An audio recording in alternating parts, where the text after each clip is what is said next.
E aí pessoal, tudo certo? Eu sou a Alana Rodrigues, esse é o Medicina Resumida e vamos continuar os estudos do sistema endócrino. A partir de agora nós vamos começar a falar das glândulas especificamente. E no vídeo de hoje vamos começar pela tireoide. Nesse vídeo vamos falar da anatomia, histologia e entrar um pouco na fisiologia, vendo a parte de produção desses hormônios, beleza? Então se está interessado, aguarda só um pouquinho que é logo depois da vinheta.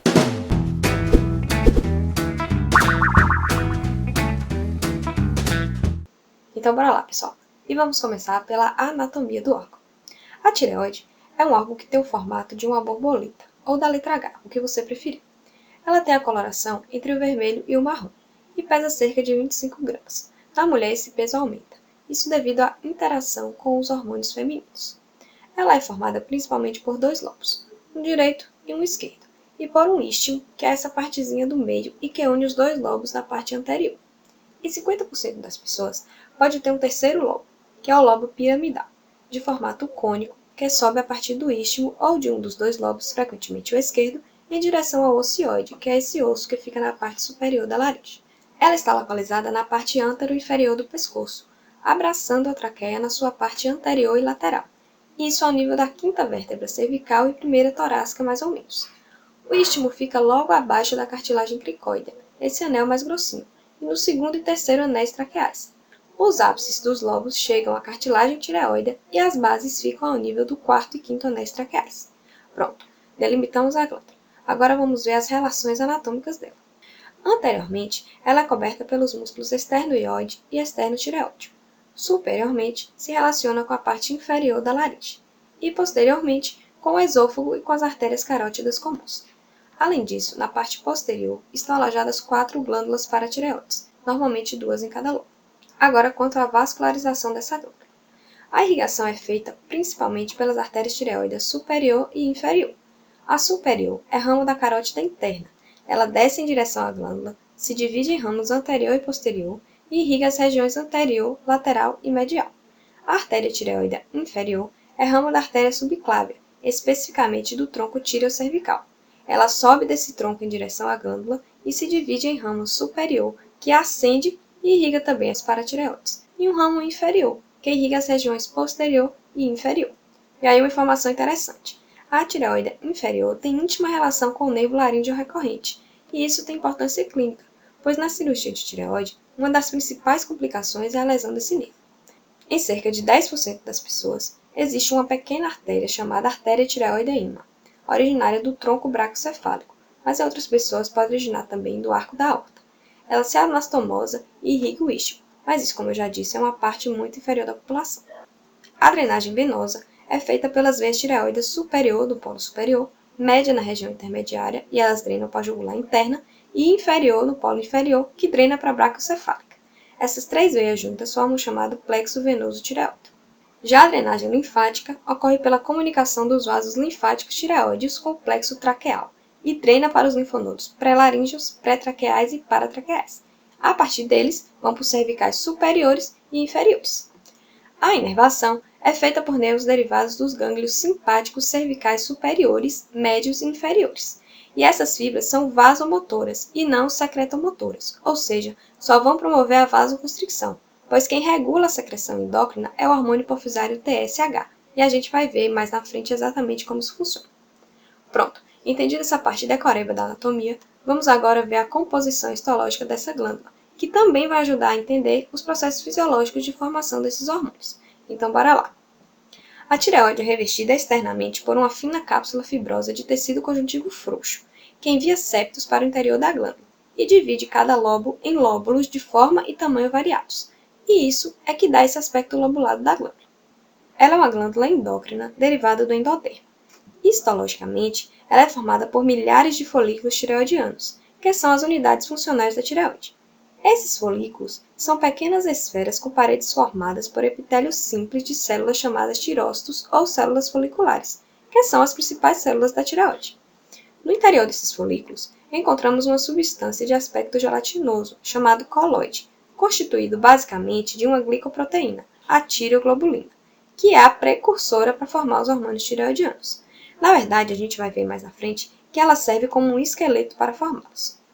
Como eu já disse, a tireoide é um órgão muito vascularizado, Então, entre os folículos existem espaços por onde passam capilares fenestrados, isso justamente para facilitar o transporte entre as células endócrinas e o sangue. Outro tipo de célula encontrado na tireoide, e em menor quantidade, é a célula parafolicular ou célula C, que forma certos agrupamentos isolados, justamente entre os folículos tireoidianos, daí o nome parafolicular. Ela tem uma função totalmente desconectada da produção dos hormônios tireoidianos. Elas vão produzir um outro tipo de hormônio, que é a calcitonina. A gente vai ver isso melhor em outro vídeo, mas só adiantando, ela reduz o cálcio sanguíneo à medida que inibe a reabsorção óssea, ou seja, ela vai tirar o cálcio do sangue para o osso. Pronto, agora vamos entrar um pouco na fisiologia da glândula. Como eu disse, a tireoide é uma glândula endócrina. Isso significa que ela vai produzir e secretar hormônios no sangue, certo? Só adiantando, esses hormônios vão causar, de modo geral, um aumento no nosso metabolismo. Os hormônios secretados serão a tetraiodrotironina, ou T4, e triiodotironina, ou T3. O T4 é produzido em maior quantidade, cerca de 90% da produção, e como ele é liberado na forma de pró-hormônio, acaba sendo muito menos potente. O T3 é a forma mais potente, porém é produzida em pouca quantidade, cerca de 10%. E aí você pode perguntar, por que a produção de T4 é maior se ele é inativo? Isso ocorre porque ele é liberado para a conversão periférica em T3, que é feita por deiodases específicas para a tironina. Existem 3 tipos de deiodases, a tipo 1, tipo 2 e tipo 3. A tipo 1 está presente em maior quantidade em tecidos com alto fluxo sanguíneo, como o fígado, os rins e o músculo esquelético, e fornece T3 para ser captado pelos tecidos onde a geração local de T3 é muito pequena. A tipo 2 está presente no cérebro e é expressa pelas células da glia. Ela mantém a concentração de T3 mesmo quando a de T4 está baixa, e está aumentada no hipertireoidismo paradoxalmente, mas isso é para ajudar a manter constante os níveis de T3 no cérebro. A tipo 3 é inativante, converte T4 em T3 reverso, que é uma forma inativa do T3, e ela está aumentada no hipertireoidismo justamente para ajudar a moderar a superprodução de T4. Agora vamos entender cada passo até chegar aos efeitos fisiológicos. Eu acredito que fica mais fácil se a gente seguir desde o comando de produção até a sua ação. Então vamos ver estímulo, produção, transporte, ação no receptor e os efeitos fisiológicos. Bora lá! Eu falei que, de uma forma geral, os efeitos de T3 e T4 vão aumentar o metabolismo basal, não é isso? Isso, dentre outras coisas, causa o aumento da temperatura corporal. Então, quando nós somos expostos ao frio intenso, o hipotálamo recebe uma mensagem de que está frio e que é preciso aumentar a temperatura. Pronto.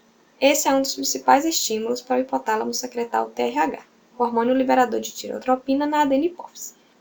Lá, se liga a receptores de tireotrófos e a pituitária ou hipófise libera o TSH. Esse vai chegar na tireoide e se ligar a um receptor ligado à proteína G das células da tireoide, proporcionando aumento de AMP cíclico, o que resulta na maior produção e secreção de T3 e T4, e além disso, no crescimento prolongado do tecido. Se você não lembra qual é o mecanismo do receptor ligado à proteína G, assiste ao primeiro vídeo que tem lá falando sobre isso, beleza? Pronto, entendida essa parte, vamos entender como é que o hormônio é formado. Para começar, ele é um hormônio iodado, então vamos precisar de iodo para formá-lo. E como é que vamos conseguir esse elemento? Ingestão. Algumas referências falam que para formar a quantidade ideal de T4 é necessária a ingestão de somente 50 mg de iodo na forma de iodeto por ano. E antes que você pense quais são os alimentos que deverá consumir para suprir essa necessidade, o sal de cozinha já resolve, porque ele já é suplementado com iodo justamente para isso. Mas para onde é que esse iodo vai? Vamos fazer exatamente o caminho dele.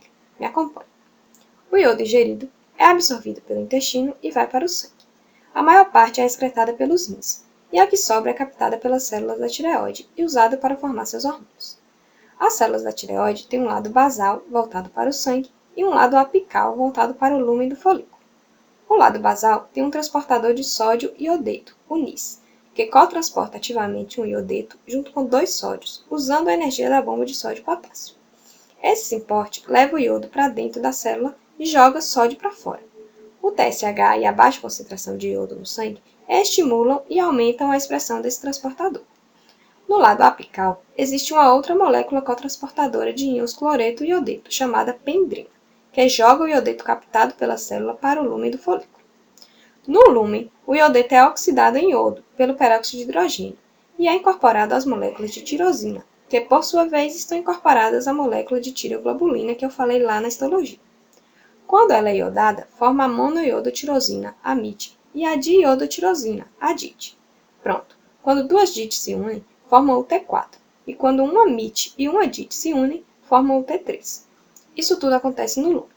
Para ser secretada pela célula, a tireoglobulina se liga ao receptor megalina do lado apical, ocorre a endocitose do complexo tireoglobulina MIT, DIT, T3, T4.